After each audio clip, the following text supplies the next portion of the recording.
वालेकुम। उम्मीद है आप सब ठीक होंगे। लास्ट टाइम हमने न्यूक्लियस के बारे में पढ़ा था कि न्यूक्लियस क्या है, कहाँ पे पाया जाता है, किन ऑर्गेनिज्म में पाया जाता है, उसके बाद न्यूक्लियस का काम क्या होता है। फिर हमने न्यूक्लियर एनवेलप को डिस्कस किया था। आज हमने दो चीज़ें डिस्कस करनी है, एक न्यूक्लियर पोर्स क्या होते हैं और दूसरा न्यूक्लियोलस क्या होता है। चलिए आइए देखते हैं सबसे पहले हम कि न्यूक्लियर पोर क्या होता है। देखिए बच्चे, बाज़ जगह नहीं, काफ़ी जगहों पे जो न्यूक्लियस की आउटर मेम्ब्रेन और न्यूक्लियस की जो इनर मेम्ब्रेन है, ये एक दूसरे के साथ ऐसे फ्यूज हो जाती है, जिसकी वजह से बीच में छोटे छोटे से गैप्स रह जाते हैं और इन गैप्स को आप क्या कहते हैं, न्यूक्लियर पोर। ठीक है, तो कैसे डिफाइन करेंगे? Eight many points outer and inner membrane of nuclear envelope become continuous. Continuous से मुराद है कि ये ऐसे फ्यूज हो जाते हैं एंड फॉर्म टाइनी, कहते हैं वो छोटे पोर, सुराख, कॉल्ड न्यूक्लियर पोर्स, के न्यूक्लियर इनवेलप की आउटर और इनर मेम्ब्रेन बहुत जगहों पे, काफी जगहों पे एक दूसरे के साथ ऐसे फ्यूज हो जाती है या कंटिन्यूस हो जाती है, जिसकी वजह से बीच में गैप्स क्रिएट हो जाते हैं, पोर्स क्रिएट हो जाते हैं, जिनको हम क्या कहते हैं, न्यूक्लियर पोर्स कहते हैं। अब इन न्यूक्लियर पोर्स का काम क्या है? देखिए बच्चे, these pores regulate passage of molecules between cytoplasm and nucleus.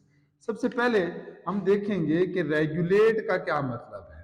Regulate का मतलब होता है बच्चे कंट्रोल करना। कुछ मॉलिक्यूल्स हैं जो क्रॉस नहीं कर सकेंगे, कुछ मॉलिक्यूल्स हैं जो क्रॉस कर जाएंगे। जैसे यूजुअली जो स्मॉल मॉलिक्यूल्स हैं वो इजीली इन पोर्स को क्रॉस कर जाएंगे। तो अगर फॉर एग्जांपल ये हमारे पास क्या, साइटोप्लाज्म, और ये हमारे पास क्या है, ये न्यूक्लियस है, तो साइटोप्लाज्म से जो चीजें हैं वो न्यूक्लियोप्लाज्म में भी मूव करेंगे और न्यूक्लियोप्लाज्म से साइटोप्लाज्म में भी मूव करेंगे। अब वो कौन कौन सी चीजें हैं जो साइटोप्लाज्म से न्यूक्लियोप्लाज्म में मूव करेंगी और फिर कौन सी चीजें हैं जो न्यूक्लियोप्लाज्म से, ये हमारे पास क्या है, न्यूक्लियोप्लाज्म है। हमने लास्ट टाइम पढ़ा था कि जो सेमी फ्लूइड मैट्रिक्स या सब्सटेंस न्यूक्लियर इन्वेलप के अंदर या जो न्यूक्लियर मेम्ब्रेन इन्वेलप ने सराउंड किया हुआ है, उसको आप क्या कहते हैं, न्यूक्लियोप्लाज्म कहते हैं। देखिए हिस्टोन ये बेसिक और पॉजिटिवली चार्ज प्रोटीन्स होती हैं जिनके इर्द गिर्द डीएनए लिपटा हुआ होता है। ये साइटोप्लाज्म से मूव करती हैं किधर, न्यूक्लियोप्लाज्म के अंदर। इसी तरह building blocks of DNA and RNA, यानी किसकी बात कर रहा है बेटा, वो बात कर रहा है न्यूक्लियोटाइड्स की। ठीक है, डीएनए और आरएनए के जो न्यूक्लियोटाइड्स हैं ये भी मूव करेंगे साइटोप्लाज्म से किधर, न्यूक्लियस की तरफ। फिर एटीपी, एडिनोसिन ट्राइफॉस्फेट, जिसको हम कहते हैं energy currency of the cell. जाहिर है अंदर दो मेन प्रोसेस हो रहे हैं, ट्रांसक्रिप्शन हो रही है, ट्रांसलेशन हो रही है, रेप्लिकेशन हो रही है। स्पेशली रेप्लिकेशन के लिए एनर्जी चाहिए होती है, तो ये एटीपी भी साइटोप्लाज्म से मूव करेगा किधर, न्यूक्लियस के अंदर मूव करेगा। फिर वो एंजाइम जो रेप्लिकेशन के लिए, जो रेप्लिकेशन और ट्रांसक्रिप्शन के लिए, जो रेप्लिकेशन और ट्रांसक्रिप्शन के लिए एंजाइम है, वो भी मूव करेंगे किधर, साइटोप्लाज्म से न्यूक्लियोप्लाज्म के अंदर। तो याद रखें मुझे, न्यूक्लियस के अंदर दो मेन प्रोसेस होते हैं, एक रेप्लिकेशन और एक ट्रांसक्रिप्शन। तो रेप्लिकेशन डीएनए से डीएनए बनने के अमल को कहते हैं और ट्रांसक्रिप्शन डीएनए से आरएनए बनने के अमल को कहते हैं। तो इन चीजों को, इन दो प्रोसेसेस को होने के लिए देखें एनर्जी भी चाहिए होती है और साथ में एंजाइम्स की भी जरूरत होती है। अब जो ट्रांसलेशन यानी प्रोटीन आप कहते हैं वो बनती है साइटोप्लाज्म के अंदर। तो सारी की सारी जो एंजाइम है वो प्रोटीन्स होती हैं, तो साइटोप्लाज्म से ही मूव करती है किसके अंदर, न्यूक्लियोप्लाज्म के अंदर। तो ये वो चीजें हैं जो न्यूक्लियोप्लाज्म के अंदर जाएंगी, कहां से, साइटोप्लाज्म के अंदर जाएंगी, साइटोप्लाज्म। अब न्यूक्लियस से कौन कौन सी चीजें इन पोर के जरिए बाहर आएंगी, जैसे राइबोसोमल सब यूनिट्स, ठीक है, कि क्योंकि राइबोसोम को बनाता है न्यूक्लियोलस, तो न्यूक्लियोलस पाया जाता है न्यूक्लियस के अंदर, तो राइबोसोम का काम है प्रोटीन बनाना है, प्रोटीन बनती है साइटोप्लाज्म के अंदर। अब ये जो राइबोसोमल सब यूनिट्स हैं ये न्यूक्लियोप्लाज्म से मूव करेंगी कहां पे, साइटोप्लाज्म। फिर आरएनए, तीनों किस्म के आरएनए, मैसेंजर आरएनए भी, ट्रांसफर आरएनए भी और राइबोसोमल आरएनए, ये भी मूव करेंगे कहां पे, साइटोप्लाज्म के अंदर। स्पेशली राइबोसोमल आरएनए तो क्योंकि यहीं पे रहेगा, क्योंकि राइबोसोम की असेंबलेज यहीं पे होती है, तो मैसेंजर आरएनए और ट्रांसफर आरएनए ये दोनों किधर मूव करेंगे, ये साइटोप्लाज्म के अंदर मूव करेंगे। तो ये वो चीजें हैं जो न्यूक्लियोप्लाज्म से साइटोप्लाज्म में मूव करें। अब न्यूक्लियर पोर का जो स्ट्रक्चर है ये कैसा है, देखिए बच्चे, न्यूक्लियर पोर जो है ना वो मुख्तलिफ सब यूनिट से मिलकर बना है, और यहां पे हमारे पास फॉर एग्जांपल ये 4 सब यूनिट्स है। सबसे पहले हमारे पास आती है बच्चे एन्युलर सब यूनिट। तो देखिए बच्चे, एन्युलस का मतलब होता है रिंग, तो जो सबसे अंदर वाली, ये जो रेड में मेरे ऐसे सर्कल्स ड्रा किए हुए हैं, जो स्ट्रक्चर है वो कौन बनाता है, वो एन्युलर सब यूनिट बनाता है।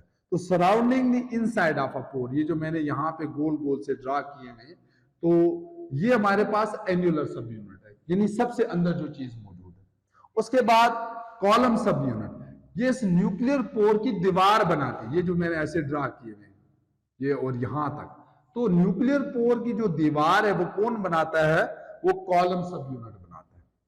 फिर हमारे पास आती है रिंग सब यूनिट, और ये जो है ना वो it is attached to the outside of column subunit. ये हमारे पास कॉलम सब यूनिट के बाहर, यानी जो दीवार के बाहर जो हमारे पास सब यूनिट है, इसको आप क्या कहते हैं, रिंग सब यूनिट कहते हैं। फिर लास्ट में हमारे पास ल्यूमिनल सब यूनिट है, जो इस पूरे पोर को न्यूक्लियर मेम्ब्रेन के अंदर या न्यूक्लियर इन्वेलप के अंदर गाड़ के रखती है। जैसे ये देखिए, हमारे पास आउटर इनर मेम्ब्रेन है, ये हमारे पास आउटर मेम्ब्रेन, ठीक है, तो इसके अंदर गाड़ के रखा हुआ है किसने, ल्यूमिनल सब यूनिट ने, इसके अंदर फंसा के रखा हुआ है किसने, ल्यूमिनल सब यूनिट ने।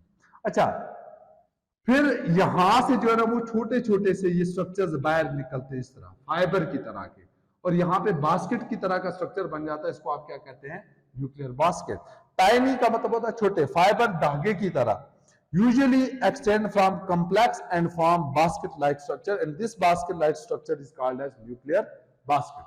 हमारे पास अगला जो स्ट्रक्चर न्यूक्लियस के अंदर मौजूद है उसको हम कहते हैं बेटा न्यूक्लियोलस। देखिए इसको आप कैसे डिफाइन करेंगे, prominent darkly stand structure with in nucleus. Prominent कहते हैं कोई भी चीज जो वाजिया नजर आए। अब डार्कली स्टैंड से क्या मुराद है, जब हम न्यूक्लियोलस को देखने के लिए या न्यूक्लियस को देखने के लिए कलरिंग करते हैं या स्टैनिंग करते हैं। अगर आपको स्टैनिंग का नहीं पता है तो पीछे लेक्चर जो है ना वो आप देख सकते हैं, शुरू के लेक्चर, कि यहाँ पे ये बहुत ज्यादा कलर या डाई को एब्जॉर्ब कर लेता है, जिसकी वजह से हमें न्यूक्लियोलस जो है ना वो न्यूक्लियस के अंदर 2 डार्कली स्टैंड स्ट्रक्चर नजर आते हैं, या एक डार्कली स्टैंड स्ट्रक्चर नजर आता है जिसको हम न्यूक्लियोलस कहते हैं। अब इनका नंबर कितना होता है, ये 1 भी हो सकता है और 2 भी हो सकते हैं। और न्यूक्लियोलस का साइज इस चीज पे डिपेंडेंट होता है कि सेल कितनी प्रोटीन बना रहा है। फॉर एग्जांपल एक सेल है वो बहुत ज्यादा प्रोटीन की सिंथेसिस कर रहा है, तो डेफिनेटली उसके अंदर जो न्यूक्लियोलस है उसका साइज ज्यादा बड़ा होगा। क्यों? क्योंकि इसने राइबोसोम बनाना है, राइबोसोम ने आगे जाके क्या बनानी है, प्रोटीन बनानी है। तो cell that synthesize large amount of proteins, the size of a nucleoli is large. अब इसका फंक्शन क्या है, इसका फंक्शन क्या है कि इसने राइबोसोम की 2 सब यूनिट्स को बनाना है। They manufacture subunits that assemble to form ribosome.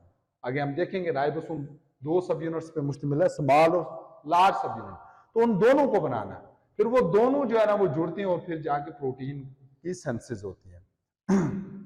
अच्छा, अब न्यूक्लियोलाई को कौन बनाता है? देखिए बच्चे, क्रोमोसोम के ऊपर का ऐसे काफी ज्यादा रीजन्स होते हैं जहां पे जो है ना वो न्यूक्लियोलाई की फॉर्मेशन होती है। तो they are formed by certain regions of chromosomes called nucleolus organiser region या NORS। अब ये क्या होता है?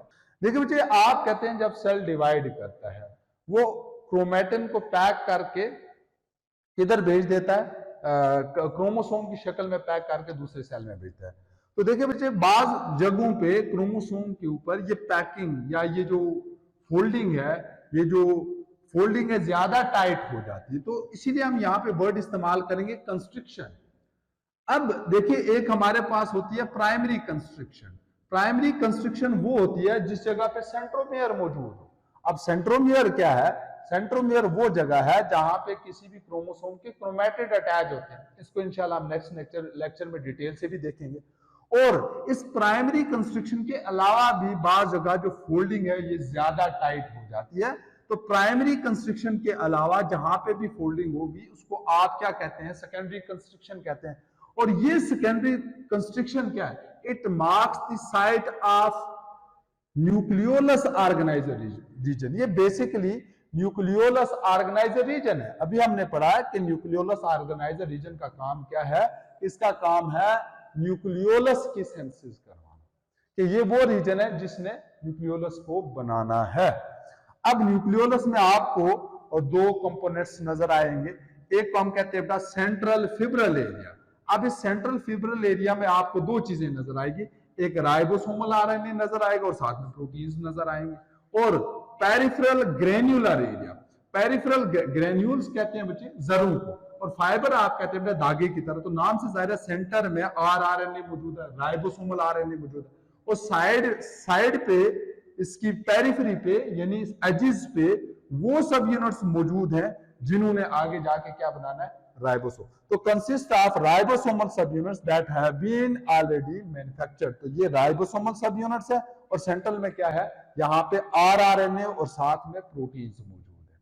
तो इंशाल्लाह नेक्स्ट टाइम हम देखेंगे कि क्रोमेटिन क्या है, क्रोमोसोम क्या है, क्रोमेटिन की टाइप्स क्या है, ठीक है, और नंबर ऑफ क्रोमोसोम, ये इंशाल्लाह हम नेक्स्ट लेक्चर में देखेंगे। अपना ख्याल रखिएगा। अल्लाह हाफिज।